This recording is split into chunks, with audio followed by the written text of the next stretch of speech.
Hello दोस्तों, कैसे आप सभी लोग। उम्मीद करता हूँ सभी लोग बढ़िया होंगे, फर्स्ट क्लास होंगे।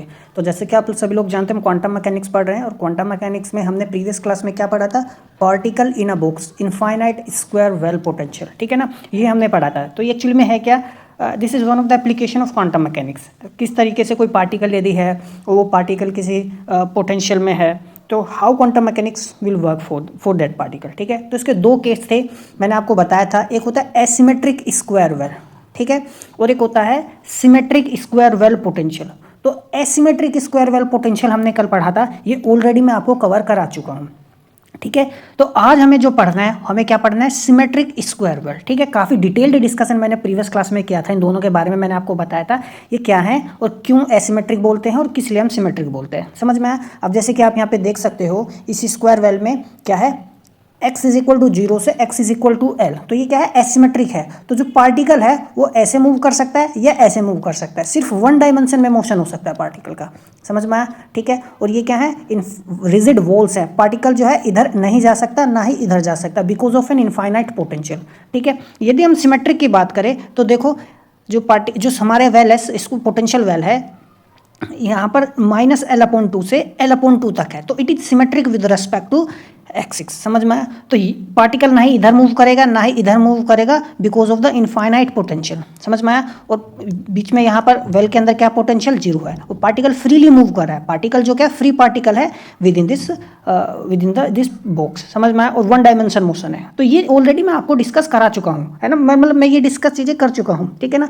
आज हम सिमेट्रिक स्क्वायर वेल के बारे में ही पढ़ेंगे, ठीक है ना।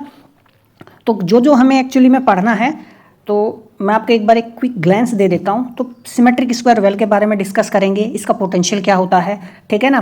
फिर इस सिस्टम के लिए जो स्क्रोडिंजर इक्वेशन है, हम उस स्क्रोडिंजर इक्वेशन को क्या करेंगे, डेराइव करेंगे, समझ में आया। फिर उस स्क्रोडिंजर इक्वेशन का हम जनरल सॉल्यूशन निकालेंगे बाय अप्लाइंग बाउंड्री कंडीशंस। तो और जो जनरल सॉल्यूशन होगा वो एक इवन जनरल सॉल्यूशन होता है, जिसको हम इवन पैरिटी वेव फंक्शन बोलते हैं, वो सोल्व करेंगे, ठीक है ना।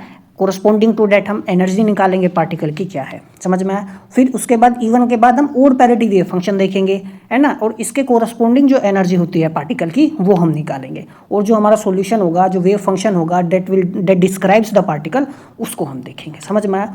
उसके बाद हमें देखना है जो वेव फंक्शन हम निकालेंगे ना, हम उसको क्या करेंगे, नॉर्मलाइज करेंगे, समझ में आया। तो इवन पैरिटी वेव फंक्शन को भी नॉर्मलाइज करेंगे और ओड पैरिटी वेव फंक्शंस को भी नॉर्मलाइज हम करेंगे, समझ में आया। नॉर्मलाइज के बाद energy eigen values, what are the values of energy for that particle. तो जो डिस्क्रीट एनर्जी होगी उस पार्टिकल की क्या होगी वो निकालेंगे, ठीक है ना। And what's the connection with the de Broglie hypothesis. तो जो पार्टिकल बॉक्स के अंदर होगा तो उसका जो वेवलेंथ होगा, ठीक है ना, उसका डी ब्रोगली हाइपोथेसिस ने जो वेवलेंथ प्रपोज किया था उसके साथ क्या कनेक्शन है वो देखेंगे, समझ में आया। और उसके बाद मैं आपको बताऊंगा समरी, और ये काफ़ी इंपॉर्टेंट है। समरी में ना आपको मैं सारा निचोड़ बता दूंगा, तो समरी काफ़ी इंपॉर्टेंट है, आप समरी को स्किप मत कीजिएगा, ठीक है ना, समझ में आया। तो ये है, तो आइए बिना समय गवाइए स्टार्ट करते हैं। आपसे एक छोटा सा रिक्वेस्ट है, आप चैनल को सब्सक्राइब कीजिए, ठीक है ना। आप कॉलेज में हो या कॉलेज आपका ख़त्म हो चुका है, आपके जो आसपास के दोस्त लोग होंगे, फ्रेंड होंगे, ठीक है ना, आप उनको बताइए, नॉलेज को शेयर कीजिए। एक छोटा सा आपसे ये रिक्वेस्ट है, ठीक है ना। तो आपका कोई डाउट हो तो आप मुझे कमेंट बॉक्स में बता सकते हैं, मैं पूरी कोशिश करूँगा उसको सोल्व करने की। तो आइए स्टार्ट करते हैं। तो देखो क्या, सिमेट्रिक स्क्वायर वेल पोटेंशियल। तो हमने क्या करना है, देखो ध्यान से, एक -L/2 और L/2, ठीक है ना। तो जो टोटल लेंथ होगी बॉक्स की, वो टोटल लेंथ बॉक्स की कितनी होगी, टोटल लेंथ बॉक्स की होगी L, है ना। ये जो टोटल लेंथ कितनी होगी L। अब काफ़ी बुक्स में ना आप देखोगे -L से L भी दे देते हैं, तो उस केस में टोटल लेंथ कितना होगा, जो टोटल लेंथ होगा देखो वो हो जाएगा 2L, समझ में आया। एक्चुअली मैं इस चीज़ को प्रीफर नहीं करता हूँ, है ना, या -L to L या -A to A, उस केस में टोटल लेंथ 2A हो जाएगा, ठीक है ना। क्यों मैं ऐसा कह रहा हूँ, क्योंकि हमने प्रीवियस क्लास में जो हम एसिमेट्रिक केस पढ़ा था ना, 0 to L, तो उसमें बॉक्स का लेंथ भी L था, यहाँ भी बॉक्स का लेंथ L है। तो जो हमारे एनर्जी की वैल्यूज आएंगी, वेव फंक्शन आएंगे, उसमें क्या होगा, वो सिमिलर से होंगे, तो वो याद रखने में आसान होगी आपको एग्जामिनेशन पर्सपेक्टिव से, समझ में आया, ठीक है। यही कारण है, तो उम्मीद करता हूँ आपको चीज़ें समझ में आएंगी, ठीक है। अब ध्यान से देखो, तो जो पार्टिकल है मास m है, विड्थ कितना है, जिस बॉक्स में वो है L हो गया, समझ में आया। और रिजिड बैरियर्स है, जैसे हमने कल काफ़ी डिटेल में डिस्कस किया था, ये क्या रिजिड बैरियर्स है, यहाँ पर पोटेंशियल बहुत ज़्यादा इनफाइनाइट है at the boundary and -L/2 से कम। देखो ये वैल्यू क्या है, कम है ना, समझ में आया। और यहाँ पे L/2 से ज़्यादा, तो यहाँ पर पोटेंशियल बहुत ज़्यादा है, तो वेव फंक्शन भी क्या होगा, जीरो। पार्टिकल एग्जिस्ट नहीं करेगा तो वेव फंक्शन क्या होगा, जीरो। यहाँ पर पार्टिकल क्या फ्रीली मूव कर रहा है, फ्री इसलिए मूव कर रहा है क्योंकि इसमें पोटेंशियल क्या है, जीरो है। समझ में, मतलब it is not under any influence, है ना। जो फोर्स उसके ऊपर है वो फोर्स है ही नहीं, कुछ भी फोर्स उस पर नहीं है क्योंकि पोटेंशियल तो जीरो हो गया। फोर्स हमारे पास क्या था, -dv/dx, तो पोटेंशियल एनर्जी है नहीं तो फोर्स तो जीरो आएगा ही। समझ में आया। तो ये चीज़ें हमने कल आपको डिस्कस की थी।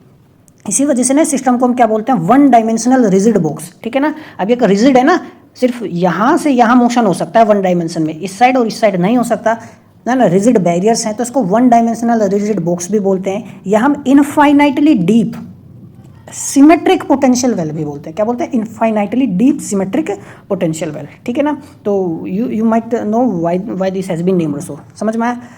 पार्टिकल क्या है, फ्री है, और सडन लार्ज फोर्स वो एक्सपीरियंस करता है at the origin as it reaches the boundary. कहने towards the origin as it reaches the boundary, मतलब कहने का मतलब ये है कि वो जैसे बाउंड्री की तरफ जाने की कोशिश करेगा तो वो वापस आ जाएगा, वो इसको क्रॉस ही नहीं कर पाएगा।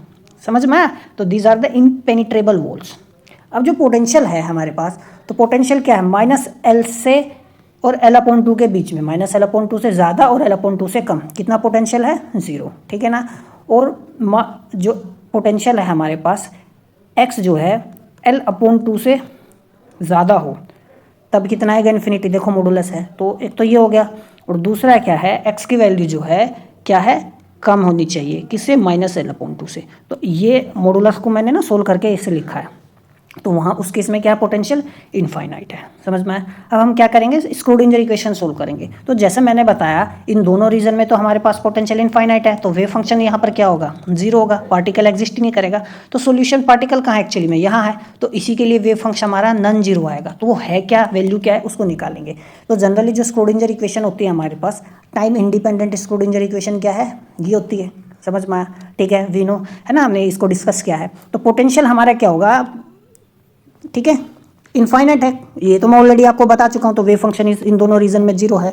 तो लेकिन अंदर बात करें, पोटेंशियल जो है इनसाइड द वेल क्या है, जीरो है। तो जब टाइम इंडिपेंडेंट इक्वेशन होगी तो ये क्या हो जाएगा, पोटेंशियल जीरो। तो ये और यही तो टर्म बचेगी हमारे पास। समझ में आया, ठीक है।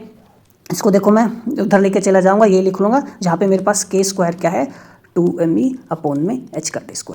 समझ में आया। E क्या है, एनर्जी है पार्टिकल का, K क्या है, वेव नंबर है, और H क्या है, प्लैंक्स कांस्टेंट है, ठीक है। अब बात करते हैं जनरल सॉल्यूशन की। तो देखो प्रीवियस क्लास में हमारे पास सेम स्क्रोडिंजर इक्वेशन आई थी, है ना, सोल्व करने के बाद, और इसका जो सॉल्यूशन होता है वो क्या है, general solution phi = a sin kx + kb cos kx। समझ में आया, ठीक है ना। देखो ये हमने क्या है, ट्रिग्नोमेट्रिक फॉर्म में लिखा है, हम एक्सपोनेंशियल फॉर्म में भी इसका सॉल्यूशन लिख सकते हैं। मैंने आपको, आप प्रीवियस क्लास में देखोगे ना तो आप समझ पाओगे मैं ऐसा क्यों बोल रहा हूँ, ठीक है ना। बार बार मैं वो चीज़ें रिपीट नहीं करना चाहता क्योंकि फिर खिचड़ी पक जाएगी नहीं तो। अब ध्यान से देखो, मोस्ट इंपॉर्टेंट थिंग। अब देखो जो पोटेंशियल है हमारे पास वो क्या है, सिमेट्रिक है, तो जो सॉल्यूशन होगा ना चाहे तो इवन होगा। तो पैरिटी मैंने जब आपको पढ़ाया था, तो इवन सॉल्यूशन का मतलब क्या है, स्पेस इन्वर्जन में ना आप -x रखोगे और जो x होगा वो सिमिलर आना चाहिए। अब ये ऐसा क्या है ये, तो देखो मैं इसको एक एग्जांपल से आपको समझाऊंगा। या ओड होना चाहिए, डेफिनेट पैरिटी होती है, चाहे तो इवन होगा या ओड होगा। अब मैं ऐसा क्यों बोल रहा हूँ, अभी आप ध्यान से देखो ध्यान से। मान लो मेरे पास मैं एक, जैसे मैथमेटिक्स में हम y = x² बनाता हूँ, ठीक है ना। तो उसका ग्राफ क्या आएगा, y = x² का ग्राफ यही तो आएगा। समझ में आया, ठीक है। अब देखो तो ये एक्चुअली में है क्या, इवन फंक्शन ही तो है। अब यहाँ पर आप x का वैल्यू चाहे नेगेटिव रख लो या x का वैल्यू पॉजिटिव रख लो, y हमेशा क्या आएगा, पॉजिटिव आएगा। क्या आएगा, y हमेशा पॉजिटिव आएगा। समझ में आया, कहने का मतलब क्या है, देखो माइनस रखा, ठीक है, तो पॉजिटिव आया है, यानी पॉजिटिव रखा तो पॉजिटिव आया, यानी -x रखने पर हमें वही फंक्शन मिल रहा है, सेम फंक्शन मिल रहा है। समझ में आया कि मैं क्या कह रहा हूँ। तो ये इवन फंक्शन होता है हमारे पास। अब देखो ध्यान से, मैं ऐसा क्यों कह रहा हूँ कि जो सिमेट्रिक होता है, देखो ये क्या है, ये इस एक्सिस के रेस्पेक्ट में जो वो मैंने जो फंक्शन बनाया है ना, y = x², तो ये क्या सिमेट्रिक है, क्या है, सिमेट्रिक है। तो अब ये सिमेट्रिक है तो ये फंक्शन क्या है, इवन फंक्शन है। समझ में आया मैं क्या कह रहा हूँ, क्या है ये, इवन फंक्शन है, ठीक है। अब यदि मैं y = x लूँ, तो देखो y = x क्या होता है, यही तो होता है मेरे पास, है ना। तो यदि मैं x पॉजिटिव रखूंगा यहाँ पे, तो देखो ये y = x तो ये आ गया, है ना, और y = -x ये आ गया, यानी x की वैल्यू नेगेटिव लूंगा तो ये आएगा, और y की वैल्यू पॉजिटिव लूंगा तो ये आएगा। समझ में आया। तो इस ये भी क्या है, सिमेट्री की तो है। समझ में आया मैं क्या कह रहा हूँ। तो इस रीजन में तो देखो क्या है मेरे पास, ओड फंक्शन है ना, और यहाँ पर क्या है, इवन फंक्शन है। समझ में आया मैं क्या कह रहा हूँ, ठीक है ना। मतलब ये क्या है, ओड फंक्शन, तो मतलब जो सिमेट्रिक है ना वो यदि कोई भी मतलब कोई भी फंक्शन एफ एक्स हमारे पास सिमेट्रिक है तो चाहे तो वो ओड होगा चाहे वो इवन होगा, दोनों में से कुछ भी हो सकता है, ठीक है ना। तो इसी तरीके से तो ये जो हमारे पास ये हमारे पास जो वेव फंक्शन होगा ये भी क्या होगा, चाहे तो ओड होगा चाहे इवन होगा, ठीक है।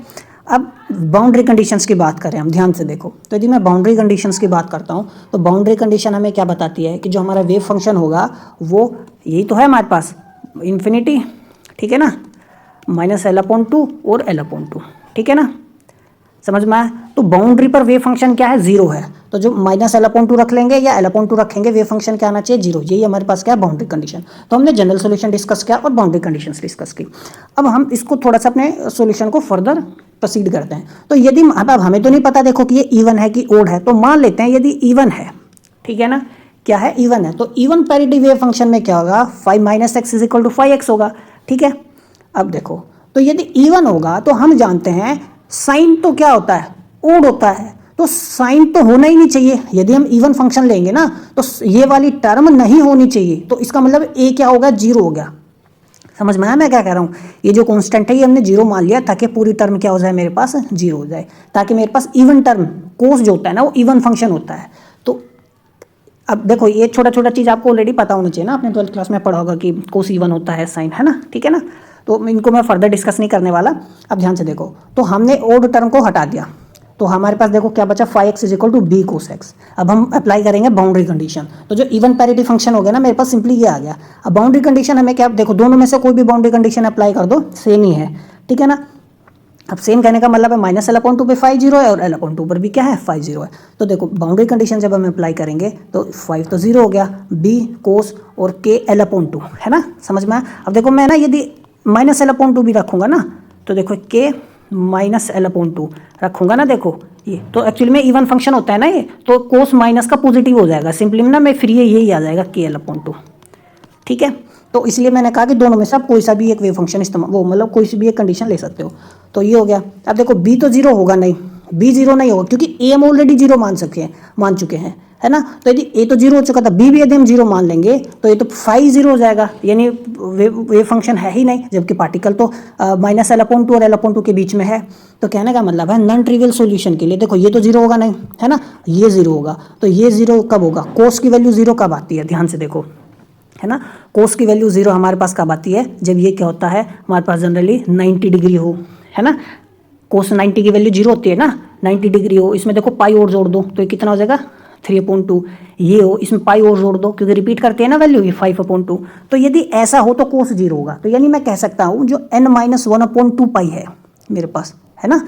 अब देखो n का वैल्यू यदि मैं 1 रखूंगा तो यहाँ 1 रखूंगा तो 1 - 1/2 क्या देगा, π/2 देगा। यदि मैं 2 रखूंगा तो 2 - 1/2 क्या देगा, 3/2 देगा, ये आ गया, समझ में। या 3 रखूंगा तो मेरे पास 5/2 आएगा, ये आएगा। तो n की वैल्यू यदि 1 2 3 हो और यानी तो k/2 क्या होना चाहिए, ये होना चाहिए। तो k का वैल्यू मेरे पास यहाँ से क्या आ गया, ये आ गया, समझ में। एक तो देखो ये तरीका है। अब देखो ध्यान से समझना, अब आप ना ये ना मान के, अब आप ऐसे भी तो मान सकते थे n + 1/2 पाई। अब क्यों, अब उस केस में ना n की वैल्यू जीरो से स्टार्ट हो जाएगी, समझ में आया। n की वैल्यू किससे स्टार्ट हो जाएगी, जीरो से। देखो अब जीरो रखो, है ना, ऐसे देखो जीरो रखो तो फिर π/2 आ गया, 1 रखो 3π/2 आ गया, है ना, समझ में आया मैं क्या कह रहा हूँ। 2 रखोगे 5π/2 आ गया। तो आपकी मर्जी है n + 1/2 ले लो, है ना, उस केस में n क्या आएगा, 0 1 2 आ जाएगा। यदि आप n - 1/2 पाई लेंगे तो उस केस में 1 2 3 आ जाएगा, समझ में आया। एक्चुअली में ये मैंने इसलिए नहीं लिया है क्योंकि मैं आपको आगे बताऊंगा क्यों मैंने ये टर्म नहीं लिया। आप ले सकते हो, इससे कोई फ़र्क नहीं पड़ेगा, बस वही है कि आपको चीज़ें ना थोड़ा सा याद रहें एग्जामिनेशन पर्सपेक्टिव से, है ना। इस केस लिए मैं आपको बता रहा हूँ क्योंकि पिछले केस में आपको ध्यान हो, एनर्जी जो हमारे पास आई थी ना जब हमारे पास एसिमेट्रिक केस था, तो एनर्जी हमारे पास n² π² h/t² 2ml² आई थी। तो n हम नहीं ले सकते क्योंकि n जीरो यदि ले लेंगे तो एनर्जी क्या हो जाएगी, जीरो। लेकिन क्वांटम मैकेनिकल सिस्टम में एनर्जी कभी भी जीरो नहीं होती, कुछ ना कुछ मिनिमम एनर्जी होती है, इसलिए n जीरो नहीं लेते। ये मैंने आपको कल भी बताया था, समझ में। लेकिन आप उसके फिर यहाँ पर आपको हर बार मेंशन करना पड़ेगा, ठीक है ना।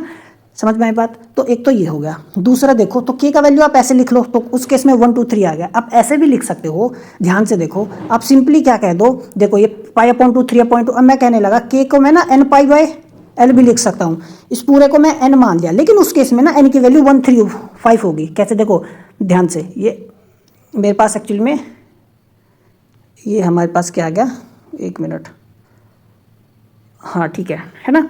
अब देखो गौर से, ये मैंने क्या ले लिया, n पाई लिया है, तो के केस में देखो n पाई मैं क्या लिखूंगा इस चीज़ को, हमने कोई मिस्टेक तो नहीं किया, लेट मी सी, नहीं ठीक है। अब देखो ध्यान से, ठीक है, मैं आपको कन्फ्यूज़न नहीं डालना चाहता, बस थोड़ा सा ध्यान से देखिए। अब देखो KL/2 है ना, तो ये हमने लिखा। अब मैं इसको ये भी ना लिख के मैं ऐसे भी लिख सकता हूँ n π/2, लेकिन क्योंकि उस केस में n की वैल्यू देखो 1 होगी, जैसे ये 1 है ना यहाँ, फिर n की वैल्यू 3 होगी, है ना, फिर n की वैल्यू 5 होगी, n की वैल्यू 7 होगी, 2 से 2 कट जाएगा, k की वैल्यू कितनी आएगी, n π/l आएगी। समझ में। तो अल्टरनेटिवली हम k को ऐसे भी लिख सकते हैं, तो आपकी मर्जी है, आप इसको कैसे भी लिख सकते हैं, मैंने दोनों तरीके से आपको बताया। समझ में आया, ठीक है। मैं प्रीफर करता हूँ n π/l, क्योंकि मैं आपको बताऊंगा आगे चल के क्यों मैं ऐसा बोल रहा हूँ, बस वही है, आपको चीज़ें याद रहें इसलिए, ठीक है। लेकिन मैंने दोनों चीज़ें आपको बता दी हैं। आगे बढ़ते हैं। अब हम क्या निकालें, यदि एनर्जी निकाले तो देखो एनर्जी क्या होगी, k² हमने ऊपर आपको बताया था, k² हमारे पास क्या आता है, 2m/h²। तो एनर्जी हमारे पास क्या आएगी, है ना, h² k² 2m। अब ध्यान से देखो, h² 2m। अब k² हम कहाँ से निकाल सकते हैं, यहाँ से देखो, यदि ये लिखेंगे तो देखो 2n - 1² π²l², लेकिन उस केस में n की वैल्यू 1 2 3 आएगी। यदि मैं ये लिखूंगा, देखो n² π²l², k का वैल्यू रखूंगा ना k² का, तो उस केस में n की वैल्यू 1 3 5 लिखनी पड़ेगी। समझ में आई बात। तो ये था वेव फंक्शन की। यदि बात करूँ तो देखो हमारे पास वेव फंक्शन यही तो था, इवन पैरिटी के लिए b cos k x। समझ में आया, ये इवन पैरिटी का वेव फंक्शन है। देखो याद रखना आसान है, कोस क्या होता है, इवन होता है, तो phi = b कोस, तो k का वैल्यू मुझे क्या लिखना पड़ेगा, n π/l x। समझ में, इस केस में n का वैल्यू 1 3 5 ये लिखना पड़ेगा। अब देखो बस थोड़ा सा ना याद रखने वाली बात है, इसमें कन्फ्यूजन नहीं करना हो ना आपको। देखो n π/l है ना, n पर निर्भर कर रहा है, तो n मैंने n लिख दिया। देखो ये इवन पैरिटी के लिए हमने किया है ना, तो इवन पैरिटी के लिए कोस की वैल्यू हमने इवन ले ली, लेकिन n ओड हो गया, तो ये याद रखने का तरीका है। n क्या हो गया, ओड 1 3 5, ठीक है। एक तो ऐसे याद रख लो, नहीं तो n देखो क्या होगा b, ये एग्जाम में पूछता है, मैं इसलिए इस पर बार बार जोर दे रहा हूँ। देखो कोस n π/l नहीं लेना, तो अब क्या लिखना चाहते हो, 2n - 1 l πx। इस केस में n की वैल्यू देखो क्या होगी, n की वैल्यू यहाँ पर होगी 1 होगी, 2 होगी, 3 4 5। आप ऐसे याद रख लो, दोनों ही 4 ऑप्शन दे देगा, तो आपको पता होना चाहिए कौन सा क्या है, ठीक है ना। तो ऐसे भी लिख सकते हो।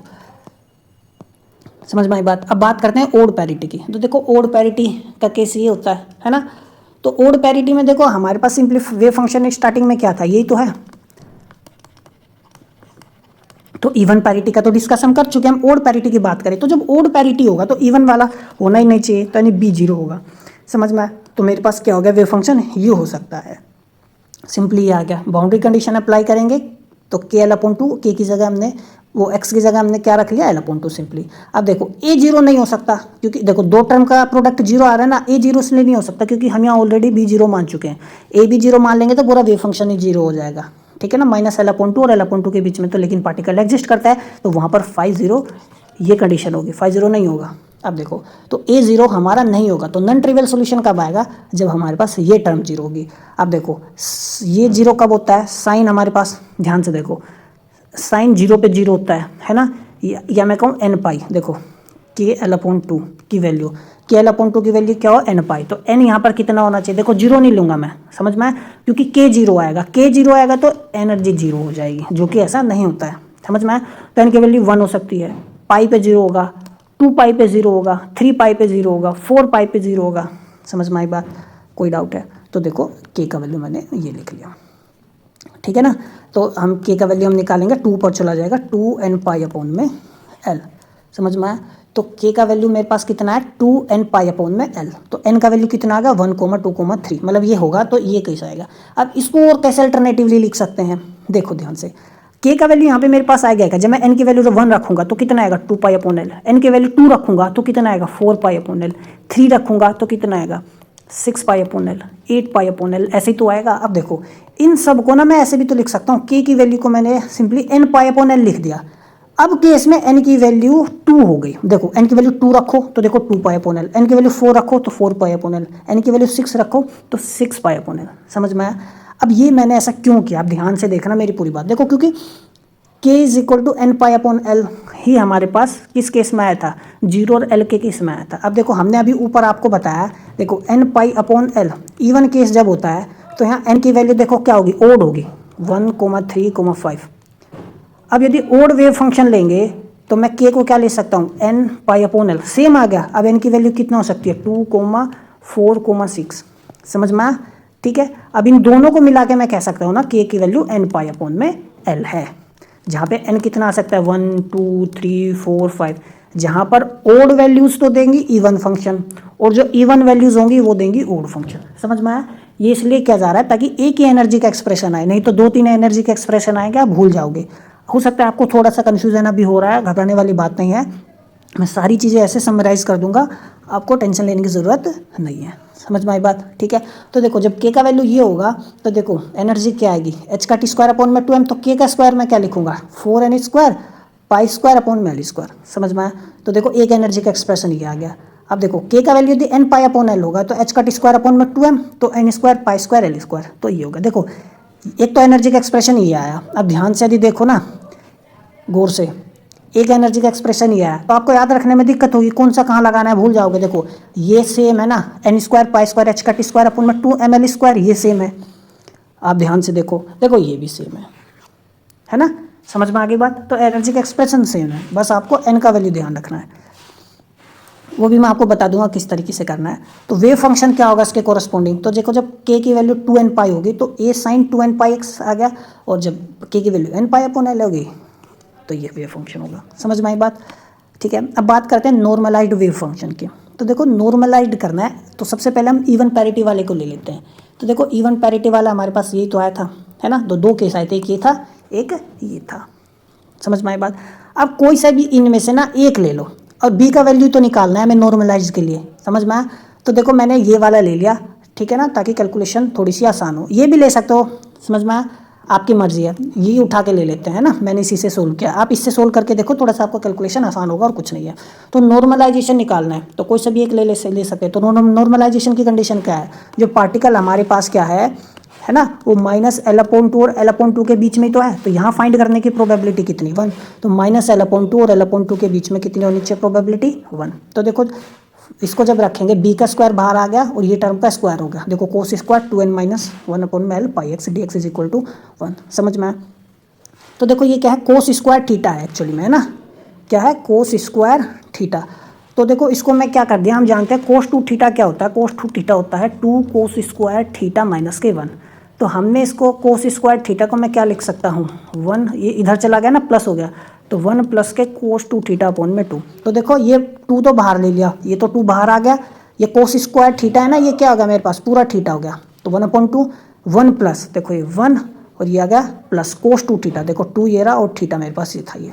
समझ में आया? अब देखो 1 dx का इंटीग्रेशन करना है, -L/2 dx मैंने तोड़ लिया, 2 टर्म है ना, ठीक है ना, अलग अलग लिख लिया इनको।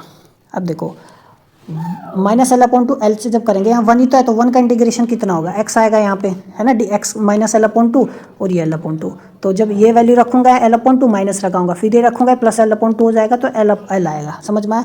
ये 1/2 मेरा पास ऑलरेडी यहाँ था, तो देखो b² L/2 हो गया, ये टर्म मुझे क्या देगी, 0 देगी। समझ में आया? क्या देगी, 0 देगी। अब देखो इस चीज़ को ना, अब देखो वैसे भी ये आप खुद भी कर सकते थे, क्योंकि इंटीग्रेशन करना ना कोई आसान, मतलब काफ़ी आसान है, कोस स्क्वायर थीटा का ही तो इंटीग्रेशन करना है, आप इसको 12th क्लास से करते रहो। देखो ये क्या कोस है, इसका इंटीग्रेशन कितना आएगा, साइन थीटा आएगा नहीं आएगा?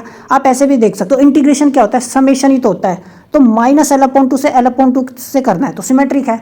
तो सारी चीज़ें जैसे मैं आपको बताऊं, जो सब कुछ जोड़ के क्या आएगा, है ना, कुछ साइन थीटा हो या कोस थीटा हो, इनका जो वैल्यू होता है -1 से 1 की तो आएगा। तो इंटीग्रेशन का काम समेशन ही तो होता है, तो जब इन सारी चीज़ को आप समेशन करोगे तो 0 तो आएगा। तो ये टर्म मेरे पास क्या होगी, सिंपली 0 होगी। नहीं तो आप जो एज यूजुअल कन्वेंशनल मेथड से आप उससे करो, कोई दिक्कत नहीं है, तो 1 आएगा। ठीक है, वो मैं आप पे छोड़ता हूँ, अभी छोटी छोटी चीज़ें नहीं बताऊँगा मैं, ना स्पून फीडिंग नहीं होगी। तो b का वैल्यू देखो कितना आ गया, √2 अपॉन में समझ में आई बात। तो देखो अब हमारे पास हम लिख सकते हैं इवन पैरिटी जो नॉर्मलाइज्ड वेव फंक्शन होगा, देखो बी की value √2/L cos 2n - 1 L pi x, N की वैल्यू 1 2 3 हो या एन की वैल्यू 1 3 5 हो तो ये आएगा वेव फंक्शन। समझ में आया, मैंने दोनों आपको बता दिए हैं। बुक्स में जनरली एक ही मेंशन करते हैं और एग्जाम में जब दूसरा पूछता है आप वहाँ पर घूम जाते हो, थोड़ा सा समय लगा के आप कर पाओगे, ऐसा नहीं कि नहीं कर पाओगे, लेकिन एग्जाम में इतना टाइम नहीं होता ना, आपको फट से करनी होती हैं चीज़ें। अब एक इंपॉर्टेंट बात मैं आपको यहाँ बताता हूँ, ध्यान से सुनो। अब देखो हमने -L/2 से L/2 तक ही तो लिया है, तो टोटल लेंथ मेरे पास यहाँ पर कितनी आई थी, ध्यान से देखना, ये L है। काफ़ी बुक्स में ना -a से a लिया है, तो उस केस में टोटल लेंथ 2a हो जाएगी, यानी L की वैल्यू कितनी हो जाएगी 2a। तो उस केस में आपका जो नॉर्मलाइज्ड वेव फंक्शन होगा ना वो a आएगा। L की जगह आप 2a लिखोगे ना, टोटल लेंथ कितनी है 2a, अभी कितनी है L थी तो टोटल लेंथ L आ गई। यदि टोटल लेंथ -L से L ले तो उस केस में 2L होगी तो नीचे 2L लिखना पड़ेगा, -a से a है तो उस केस में 2a आएगी तो 2a लिखना पड़ेगा। तो देखो यहाँ 2 से 2 कटेगा तो मेरे पास नॉर्मलाइज्ड फंक्शन वेव फंक्शन ये आएगा 2 cos n पाई एक्स अपॉन में L की जगह यहाँ कितना लिखना पड़ेगा 2a। ये ध्यान रखो, यहाँ पे 1/a, यहाँ पे 1/a, यहाँ L की जगह 2a, यहाँ पे L की जगह 2a। समझ में आई बात। तो ये है छोटा सा जो आपको मैंने बताया चीज़ जो बेसिकली ध्यान रखनी है। Normalised wave function for odd parity states, तो देखो ओड के लिए हमारे पास साइन होता है, हम जानते हैं। अब सेम ही तो है ये और ये, समझ में। अब ये मैं आप पे छोड़ता हूँ इसको इंटीग्रेट करना, तो काफ़ी सिंपल है, मैंने करेक्ट कर दिया है। आप चाहो तो वीडियो को पॉज करके देख सकते हो, ठीक है ना। तो सेम आएगा हमारे पास, तो जो नॉर्मलाइजेशन कांस्टेंट होगा वो कितना आएगा, a = √2/L, ठीक है ना। वीडियो को पॉज करके आप देख सकते हो। तो normalised odd parity wave function simply कितना आ गया, ये आ गया। इवन की तरह ही हमको इसको करना है, समझ में आई बात, ठीक है। अब बात करें यदि एनर्जी आइगन वैल्यूज़ की, तो देखो एनर्जी आइगन वैल्यूज़ जो होगी ना इनफाइनाइट सिमेट्रिक स्क्वायर वेल के लिए जो हम डिस्कस कर रहे हैं, देखो इवन पैरिटी की यदि मैं बात करूँ, देखो तो एक तो ये केस हमारे पास आया है, तो 2n - 1 -1² π² h² 2ml², इनकी वैल्यू 1 2 3। ओड पैरिटी के लिए यहाँ पे देखो 2n² π² h² या इसको 4n² भी लिख सकते हैं, इनकी वैल्यू 1 2 3। समझ में आया। अब इन दोनों को याद ना रखने से अच्छा है हम एक ही वैल्यू याद रखें। क्या रखें, एक ही वैल्यू। समझ में आया मैं क्या कह रहा हूँ। अब देखो तो 2 energy eigen values can be combined together, और हम क्या लिख सकते, देखो अब जैसे आप यहाँ से निकाल सकते हो, देखो मैं आपको जैसे बताऊँ, यहाँ से n का वैल्यू जब 1 रखोगे तो कितना आएगा, π² h² 2ml² ही तो आएगा।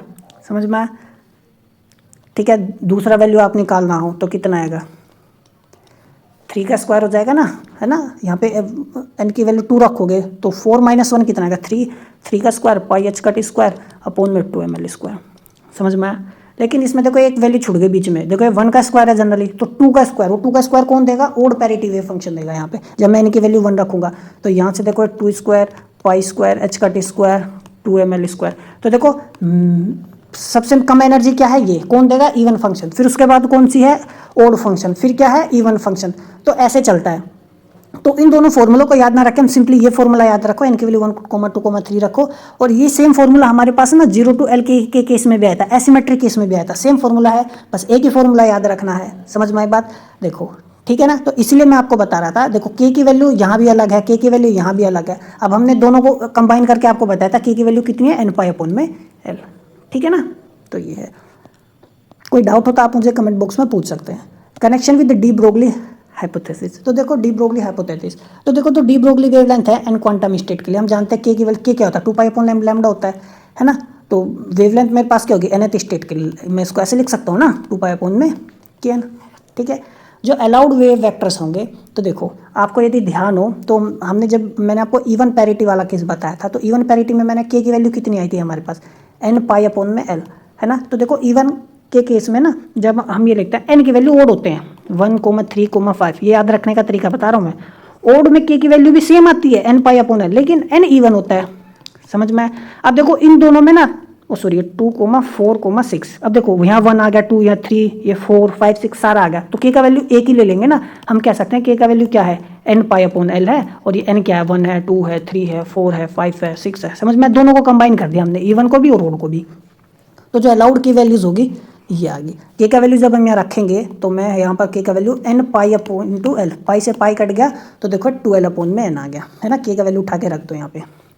तो जो L आएगा, L क्या आएगा, n λ/2 आया। अब ये एक्चुअली मैं ऐसा क्यों बता रहा हूँ आपको, देखो जो nth क्वांटम स्टेट होगी ना, क्या होगी, nth क्वांटम स्टेट, वो कब हमें मिलेगी, यदि उसमें n/2 wavelength, de Broglie wavelength fit हो जाए बॉक्स के अंदर। अभी देखो यहाँ पे मैं आपको बताता हूँ डायग्राम से। देखो ये क्या मेरे पास n है ना, n की वैल्यू 1 है, तो हमारे पास लैम्डा कितना आया है, n ये आया ना। तो कहने का जब मैं n की वैल्यू 1 रखूंगा तो इसका मतलब है वेवलेंथ 1 आ गई, यानी आधी वेवलेंथ फिट होगी। देखो हाफ वेवलेंथ ही तो है, समझ में। यदि मैं n की वैल्यू क्या फिट कर दूं, 2 फिट कर दूं, तो यहाँ 2 रखूंगा, 2 से 2 कटेगा, लेंथ किसके इक्वल आ गई, लैम्डा के।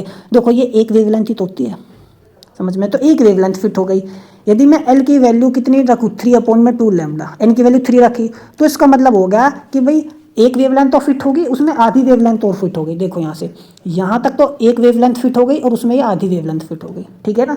तो यही कहा है मैंने यहाँ पर कि इससे हमें ये पता चलता है कि nth क्वांटम स्टेट में ना n/2 वेवलेंथ फिट हो सकती है बॉक्स के अंदर, ठीक है। अब बात करते हैं नोड्स की। तो देखो ध्यान रखना, also note that the nth eigen function has n- node with in the box.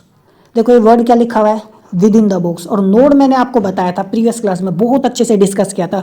Node वो पॉइंट रीजन होते हैं, पॉइंट होते हैं जहां पर प्रोबेबिलिटी क्या होती है, तो पार्टिकल के फाइंड करने की जीरो, या हम कह सकते हैं वेव फंक्शन क्या होता है, जीरो। वेव फंक्शन ही जीरो है तो प्रोबेबिलिटी तो क्या होगी, जीरो। देखो यहाँ ध्यान से देखो, यहाँ पर वेव फंक्शन जीरो है, यहाँ पर वेव फंक्शन जीरो है, तो जब n की वैल्यू 1 है तो कितनी जगह वेव फंक्शन जीरो है, 2। ध्यान से देखो, एक यहाँ पे जीरो है, एक यहाँ पे जीरो है, एक यहाँ पे जीरो है, तो जब n की वैल्यू 2 है तो वेव फंक्शन कितनी जगह जीरो है, 3। समझ में आया। देखो एक यहाँ पे जीरो, 1 2 3 4, तो n की वैल्यू यदि 3 हो तो 1 2 3 4, तो कितनी जगह जीरो है, 4।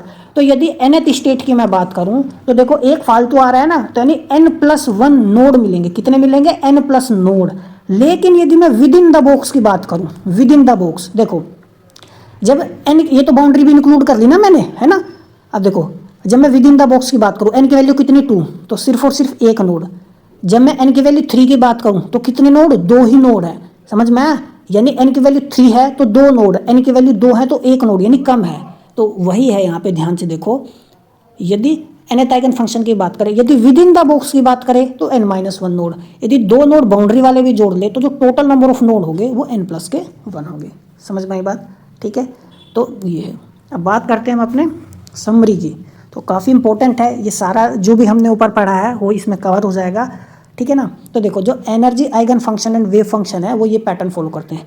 एन की वैल्यू एनर्जी क्या आएगी, ये एक ही एक्सप्रेशन याद रखो, क्या रखो, सिर्फ और सिर्फ एक एक्सप्रेशन याद रखो, n² π² h²/2ml²। एन कितना होगा, 1 हो सकता है, 2 हो सकता है, 3 हो सकता है, 4 हो सकता है, 5। समझ में आया। अब ये आएगा वेव फंक्शन। हम जानते हैं इवन वेव फंक्शन होता है और ओड वेव फंक्शन होता है ना। तो यदि इवन वेव फंक्शन होगा तो देखो ये होगा, तो √2/L कोस इवन होता है n πx/ml। बस आपको ये ध्यान रखना है, इवन वेव फंक्शन में ना इनकी वैल्यू ओड हो जाती है, n1, 3, 5। समझ में आ गई बात, ठीक है। तो k की वैल्यू हमने यहाँ पे क्या ली है, n π/L ही तो लिया, देखो n π/L। समझ में आया। यदि ओड वेव फंक्शन होगा तो इनकी वैल्यू इवन होगी, यानी n, 2, 3, 4, वो 2, 4, 6। समझ में आया। तो बस ये चीज़ें ध्यान रखना है, this is one of the most important thing, ठीक है ना। तो और नहीं तो और भी टर्म में आप ध्यान रख सकते हो, 2n-1 करके मैंने बताया है, तो आपका मर्जी है, ठीक है ना। अब बात करते हैं यदि फर्दर चीज़ों की। तो देखो यदि क्वांटम नंबर 1 होगा तो देखो π² h² 2ml², क्योंकि हमारे पास फॉर्मूला n² π² h² 2ml², यही तो है। समझ में बात। देखो यहाँ से एक और इम्पोर्टेंट मैं आपको बात बताता हूँ। देखो यदि -a से a है तो इस केस में टोटल लेंथ कितनी आ गई, 2a। टोटल लेंथ 2a होगी, तो काफ़ी बुक्स में ना जब यहाँ पे 2a लिखूंगा ना मैं तो 4a हो जाएगा, तो एक्सप्रेशन n² π² h² 8ma² आ जाएगा। समझ में आया। तो वो भी है, लेकिन मैंने आपको जनरलाइज तरीका बता दिया है, बस आपको क्वेश्चन सोल्व करते ही वक्त ये ध्यान रखना है लेंथ दे क्या रखी है। समझ में आया। तो देखो जब n की वैल्यू 1 हुई तो π² h², 2 है तो देखो 4 हो जाएगा, 3 है तो 9 हो जाएगा, है ना। समझ में आया। और यदि हमारे पास 4 है तो 4 का स्क्वायर 16 हो गया। अब एक और इम्पोर्टेंट सबसे, देखो n की वैल्यू जब 1 होती है ना तो इवन फंक्शन, n की वैल्यू 2 तो ओड फंक्शन, 3 तो इवन फंक्शन। तो देखो ये ऐसे चलता है। समझ में आया। तो जब n की वैल्यू 1 होगी तो देखो 1 है तो इवन, 2 है तो ओड, 3 है तो इवन ओड। तो ऐसे ध्यान रखना आपको, आपसे एग्जाम में पूछेगा ध्यान रखना, वो आपसे पूछ लेगा n इज इक्वल टू 7 पर वेव फंक्शन क्या होगा। तो आप ये एग्जाम में आपको कंफ्यूज करने के लिए पूछता है। तो अभी मैंने आपको बताया है, ध्यान से देखो, थोड़ा सा बस उल्टा है यहाँ पे। n की वैल्यू ओड लेंगे तो हम इवन वेव फंक्शन लिखेंगे, देखो कोस इवन होता है, और n की वैल्यू इवन है तो वेव फंक्शन देखो ओड लिखते हैं, साइन ओड होता है।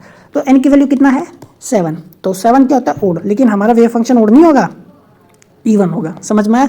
आप देखो देख सकते हो 2 तो इवन होता है ना, लेकिन वेव फंक्शन क्या है ओड है। समझ में आया? देखो 2 4 सब पे क्या है ओड है। तो ये बात आपको ध्यान रखनी है। समझ में आया? तो इसी को हम डायग्राम में भी डिपिक्ट कर सकते हैं। देखो एनर्जी n की वैल्यू 1 है तो मेरे पास देखो कोस लिखा है, e की वैल्यू 2 है तो साइन लिखा है, e की वैल्यू 3 है तो कोस लिखा है। समझ में आया? तो देखो ये क्या आ गया even odd even odd even odd ऐसे चलता है। बस आपको ध्यान रखना जो ग्राउंड स्टेट है वो क्या होती है इवन होती है, फिर ओड इवन ऐसे चलता है। समझ में आई बात? ठीक है, तो ये था हमारा आज का लेक्चर। मिलते हैं अगले लेक्चर्स में, तब तक पढ़ते रहिए। नमस्कार।